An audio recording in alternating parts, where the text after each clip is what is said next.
Good morning, counsel. Good morning, Your Honors. May it please the Court, Thomas Kenny on behalf of the appellant George Billings. In my view, Your Honors, if the Court affirms the Superior Court decision, it will have, in that decision, decided, that judgment decided that the offense of malicious prosecution occurs for insurance coverage purposes upon the filing of the malicious action. Upon the bringing of the malicious prosecution. No, Your Honor, on the filing of the underlying malicious action. But that is the alleged malicious prosecution. Yes, Your Honor. I'm sorry. But Why isn't that logical? That's the offense, so to speak. It's the filing of an abusive prosecution. Well, Your Honor, one reason I would suggest it's not logical is because the insurance policy covers the insured party. It doesn't cover the alleged victim of that prosecution. And the insured party's jeopardy does not arise until the malicious prosecution is a mature cause of action. And in Massachusetts, that does not occur until the prosecution is terminated in favor of its defendants. Why isn't it a mature cause of action? Isn't it a mature cause of action when it's brought, not when it's ended? No, Your Honor. In Massachusetts, my understanding is that an essential element of the tort is termination in favor of the defendant. Okay, yes, it's an essential element of the tort. But if the policy is talking about offense, why isn't the offense the actual bringing of the action that somebody later is going to say was malicious prosecution? Well, I would suggest, Your Honor, that has to do with the interpretation of offense. The policy interprets an offense as malicious prosecution. Right.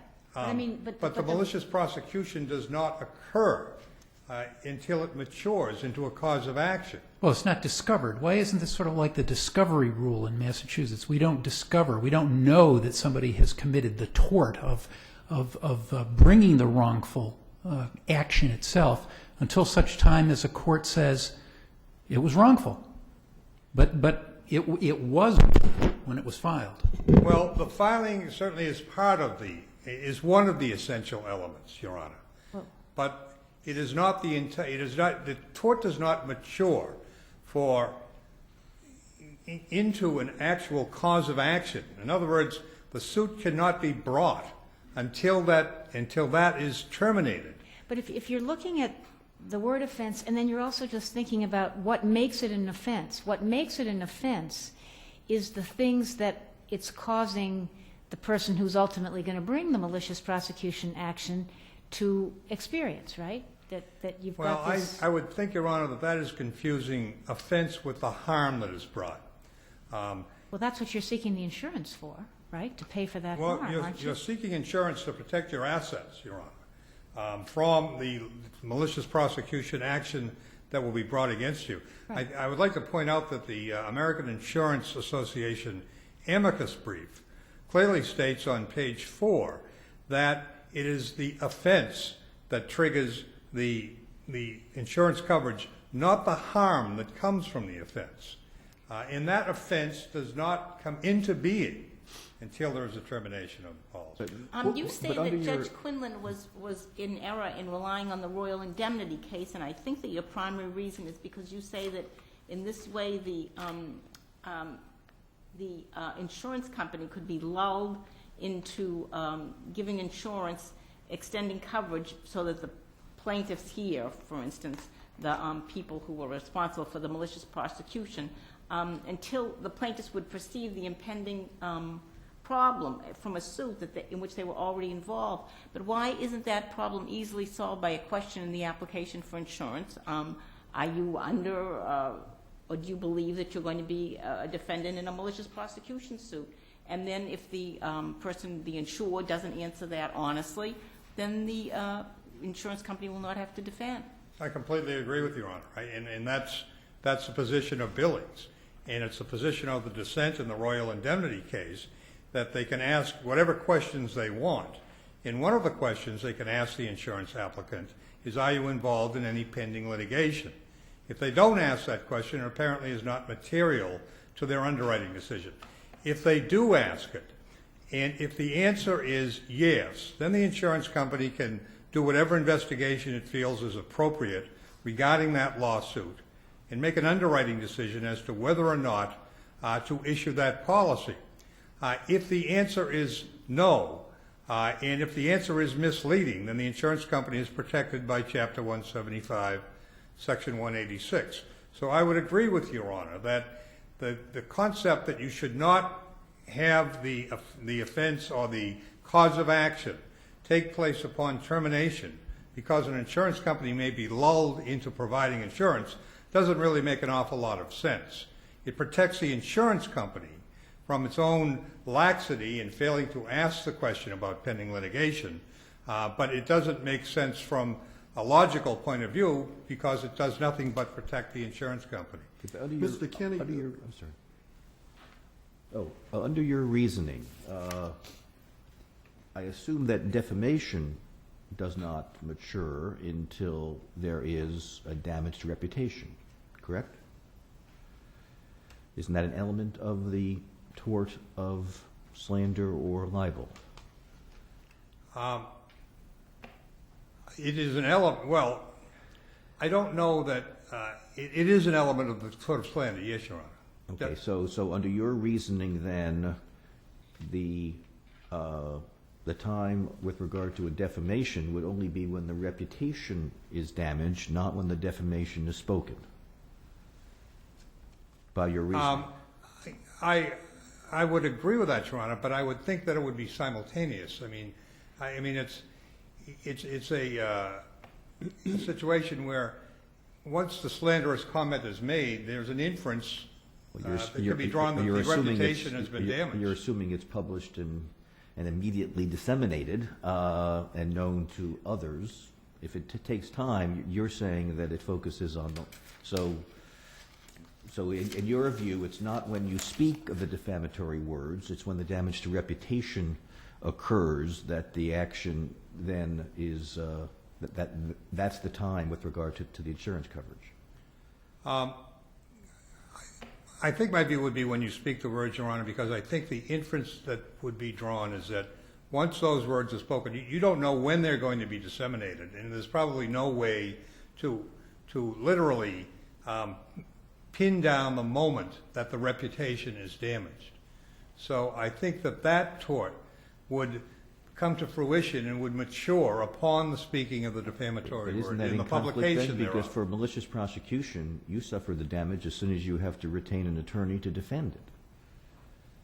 I mean, malicious prosecution, as soon as you retain an attorney to defend a malicious suit, you have injury.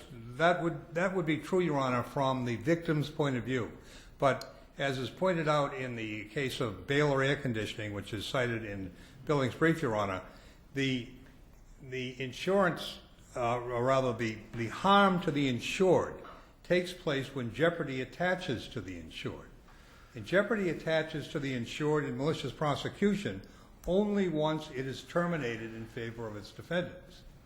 I would like to point out to the court also that if you take the view of affirming the Superior Court decision that malicious prosecution occurs upon the filing of the action, in a sense you facilitate and perhaps encourage the filing of malicious actions, because one of the barriers to filing is the potential that the plaintiff in a malicious prosecution action will himself become a defendant in a malicious prosecution claim. And if you have the malicious prosecution occurring for insurance coverage purposes at the time the case is filed, that plaintiff can have insurance in place prior to the filing date, which he has absolute control over. And the second that he goes to the courthouse and files his malicious action, he is insured for any defense or indemnification or any judgment that might come against him for that malicious prosecution. So in effect, that takes away the jeopardy that he has that may deter him from filing that malicious action, because he has nothing to lose any longer. Mr. Kenny, what do they do in other states? And what do they do in the federal system on this? There's a mixed bag in other states, Your Honor. I do not know what they do in the federal system. The majority of states, my understanding is, follow the determination that the occurrence is upon the filing. However, I would suggest that the dissent in Royal Indemnity and also the Ross v. St. Paul case, which was cited in a supplemental citing by Mr. Billings, makes a lot more sense as far as deterring the filing of malicious actions, because it has it occurring upon the termination of that suit. When in all probability, there is not going to be insurance available for a person after he files his malicious action. But what about the duty to defend? You want the defense in the malicious prosecution suit, right? If you're the insured? Sure you do. So then you want them to have to come in and defend you as soon as the suit is filed, not wait till there's already a judgment against you. But there's two suits. You Yeah. don't have the malicious prosecution suit until the first suit was brought that becomes the basis of the malicious prosecution suit. Right, but you're saying that the suit for malicious prosecution must be terminated. No, I'm being misunderstood, Your Honor. Perhaps I'm not being clear, Your Honor. The suit for the malicious action, Yeah. which is filed, is Here the the basis of the 1998 malicious suit, prosecution yeah. that follows. Yeah, okay, all right. That has to be terminated in favor. Okay, which it was in That's correct. 2000. Okay. Now, And- if I could turn you to your second argument, which is Yeah. that you're entitled to coverage based on the intentional infliction of emotional harm claim. Is it your view that that intentional infliction of emotional harm claim can stand without the malicious prosecution, that it would be sufficient to make out that claim to say that the defendant was rumor mongering about Mr. Peterson building 16 lots in wetlands? Would that be sufficient to support that claim? I think it is sufficient. I think that the rubric, infliction of emotional distress, should not be what controls, Your Honor. I think you look at the entire complaint, within the four corners of the complaint, and if you can reasonably find slander in what is set forth in that complaint, I believe the slander can stand by itself without the malicious prosecution. And I would point out to the court that what Mr. Billings is alleged, and his co-defendants are alleged to have done, is to have claimed and that the Peterson brothers were going to fill the wetlands and build 16 houses in the marsh, which would be a clear violation of the Wetlands Protection Statute. And undoubtedly, the inference here is that they were doing this without the benefit of a permit of any kind. So they would have been engaged in criminal behavior because a violation of the Wetlands Protection Statute is a criminal act. And under Foley and the Draghetti case, I believe, the violation of the allegation of criminal behavior is slander per se. You don't need anything beyond that. The inference in the allegation of criminal behavior is that the reputation has been damaged. As between insurance companies, that is, an insurer who who had a policy that was issued on the date of the activity that we're talking about, The filing. versus the insurer who issued the policy during the period in which the judgment came back that there was no merit to the Yes, Your Honor. claim. As between those insurers, who is it most fair to have bear the burden of coverage? I would say it's most fair to have the insurer who was on the hook at the time that the action was terminated, because that insurer, had it asked the insurance applicant whether or not he was involved in pending litigation, would have found out that this pending litigation existed, would have had the opportunity to investigate that case and decide whether or not it wanted to issue the policy. If it was too inept or lax to have asked that question, then I would suggest that it was not material. On the other hand, Your Honor, if the insurance carrier who was put on the hook before the action was filed and is on the hook at the time that the action is filed, they would have no opportunity to discover this case because the applicant could have answered no when asked about pending litigation, assuming he had bought the policy the day before he filed his case. Could I ask you this question? I'm looking at the Erie case, which says under Pennsylvania law, the general rule is that a tort occurs for insurance coverage purposes when the injuries caused by the tort first become apparent or manifest themselves. So what is the rule in Massachusetts on what is the general meaning of occurs for that? General meaning of occurs, I understand it, for personal injuries, Your Honor, is when the cause of action arises. That's for everything? That's not... Well, It's not when the injuries manifest themselves? well, it's often simultaneous. I mean, in a car accident, we have... But if they aren't? If they're not, it's when the cause of action arises. All right. Thank you, counsel. Thank you, Your Honor.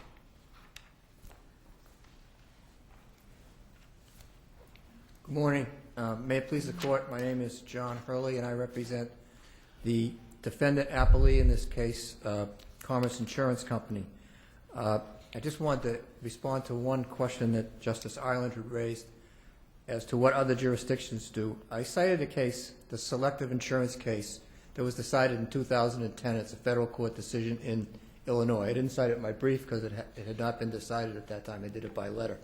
And in that case, the judge lays out pretty much all the cases that have addressed this issue of the malicious prosecution for insurance purposes.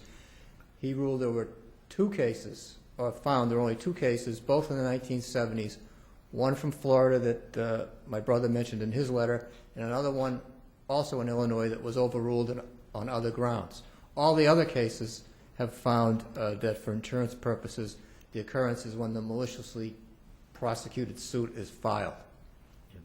If I could turn you to the second argument. Yes, Your Honor.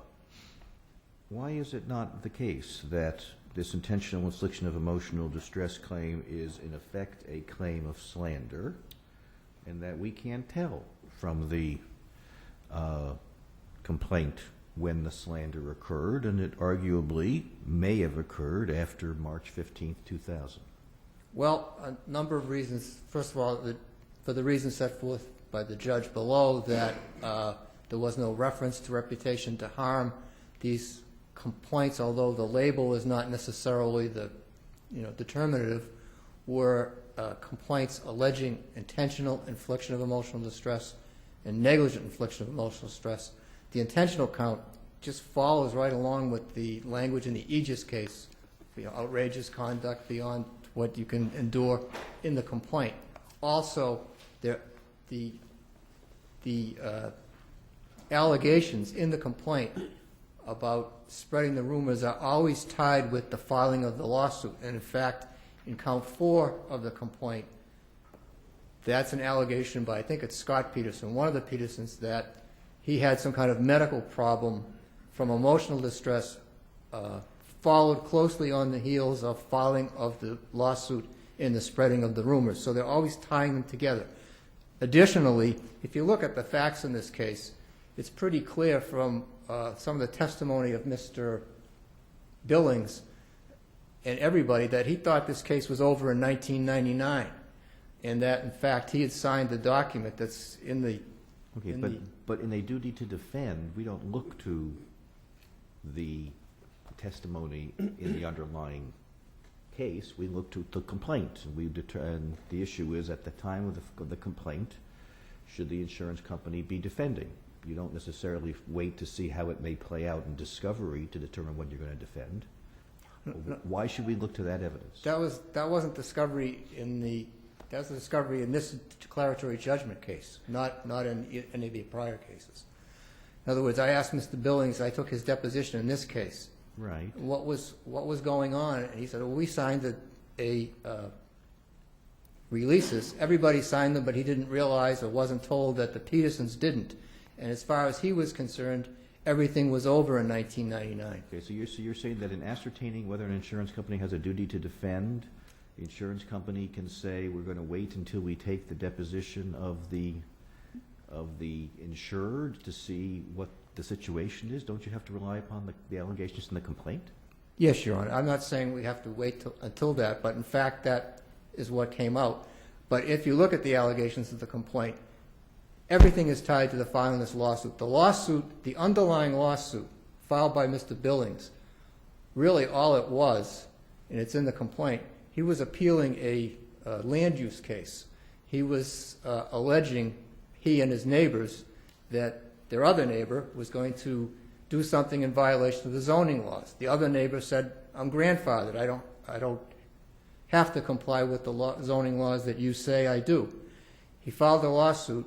There's evidence in the case that that lawsuit was dismissed 15 days after the policy was purchased, and that the reason given was the failure of the parties to comply with a NISI order. So it says the case having been reported settled, presumably more than 15 days before, and it turns out there's a release in the file that Mr. Billings at least signed in 1999, and Mr. Billings testified that the project was scaled back after 1999 by the Petersons. So is your point that therefore there could not have been any rumors spread, any slander after March 15th? That it's a stretch. That's a stretch when you look at this complaint, which says filing of the lawsuit and spreading of rumors. It's a land use case. It's about development of some fine property in Falmouth. You're not, though, it sounds like. I mean, the judge obviously didn't go that way. She said it doesn't raise defamation or slander. Correct. But that's what she did. But I guess on that point,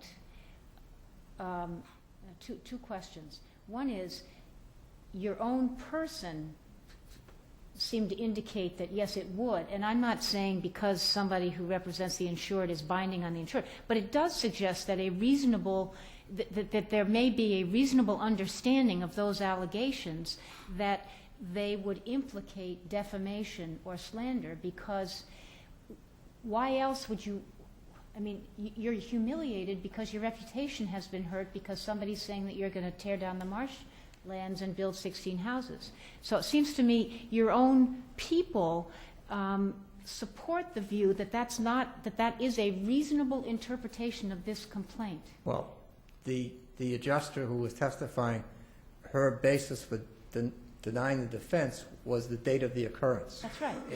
For both right. aspects. So I'm just talking about what the judge said, which wasn't the date of the occurrence. So you think the stronger, let me ask you, is your stronger argument as to why this isn't covered because, as you say, the filing of the lawsuit on March whatever and the rumor mongering are like that?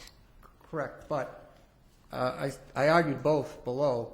The judge pointed out, and I think I argued that the Boston Symphony Orchestra case, which sort of opened up that language in that case, had different language in the policy. There was other disparaging material, and the court said, okay, you didn't say defamation, but you said something disparaging. Our policy has specific torts. It doesn't say other disparaging material. And aren't there specific pleading requirements for defamation? Yes, Your Honor. Which weren't met here. No, Your Honor, but what was pled was a tort that this court has recognized and created or approved for intentional infliction of emotional distress, and it has some magic words, and those magic words are used in that complaint. And then the next one count is negligent infliction, and that is said to follow closely on the heels of the filing of the lawsuit. And obviously, it seems a reasonable interpretation that the spreading of rumors and the filing of the lawsuit would have been at or about the same time, and there's nothing in the complaint that says it was at some other time. So that was my point with respect to that. What do you say under Massachusetts law, as opposed to Pennsylvania law, occurrence? Is there a sort of general understanding of what occurrence means for purposes of these kinds of policies? I think occurrence in this policy, there's two kinds of occurrences in this policy. There's bodily injury coverage or property damage coverage arising out of an accident. basically. Okay, but which- that's not at issue. And then they plug into the definition, occurrence also means offense, and these are offenses.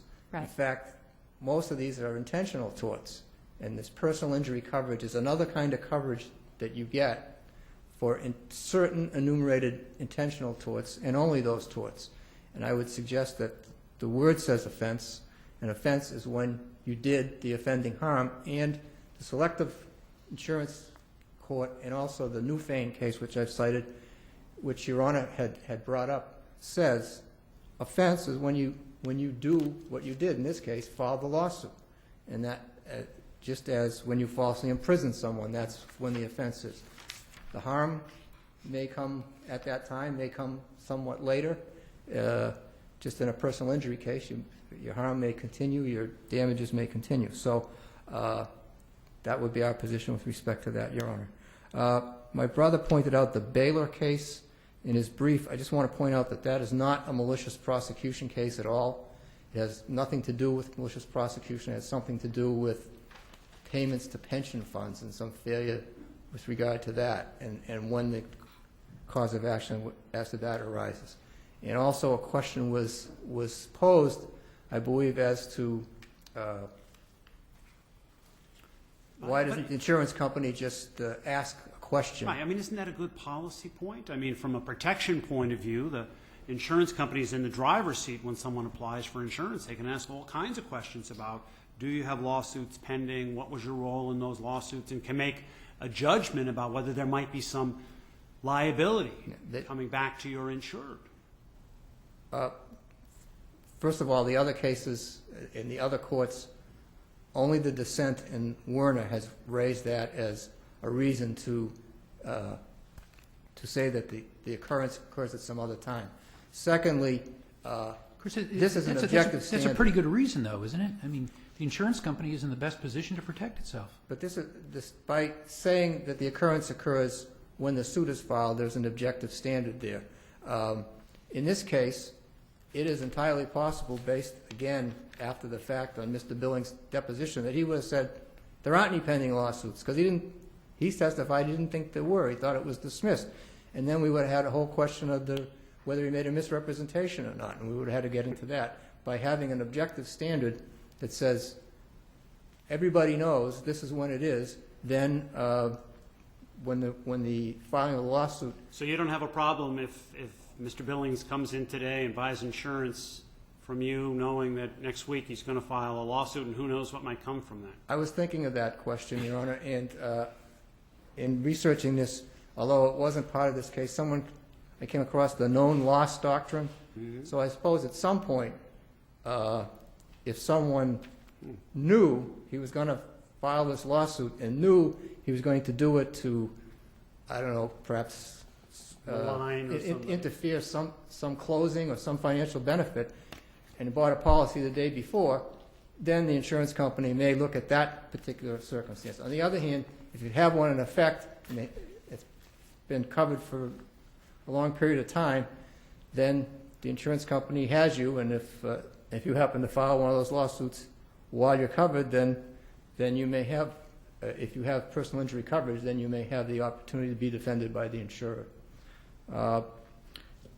Just in closing, Your Honor, I believe that the decision below was consistent with the vast number of cases that have been presented with this question throughout the country in state and federal courts. No recent decisions go the other way. The most recent one, the selective, goes in favor of our position. Again, with respect to counts 3 and 4, there's no specific reference to defamation, slander, or libel in the complaints. There's no reference to harm to reputation in the complaints. It is always tied, as I said before, to the allegation of filing of this lawsuit as a means to, allegedly a means to retard the development that the underlying plaintiff, Mr. Peterson, wanted to do, and it's all tied together. I don't think you can interpret it to be anything other than that. Is this a standard clause within the industry? Personal injury is defined as libel, slander, or defamation and malicious prosecution. Well, what I understand is that more recently, I don't know how, maybe 10 or 20 years, 15 years, insurers have begun to offer this personal injury coverage, which is For intentional torts. for certain intentional torts. Wrongful eviction it might be the one where it comes up the most. And so some of the cases are being worked out as time goes on, because this is a fairly recent coverage, not, within the last few years, but there's been a few cases in the appeals court and here, I believe, on some forms of personal injury coverage or coverage for slander and things of that nature. Thank you, sir. Thank you, Your Honor. All right, we'll take a brief recess. All rise.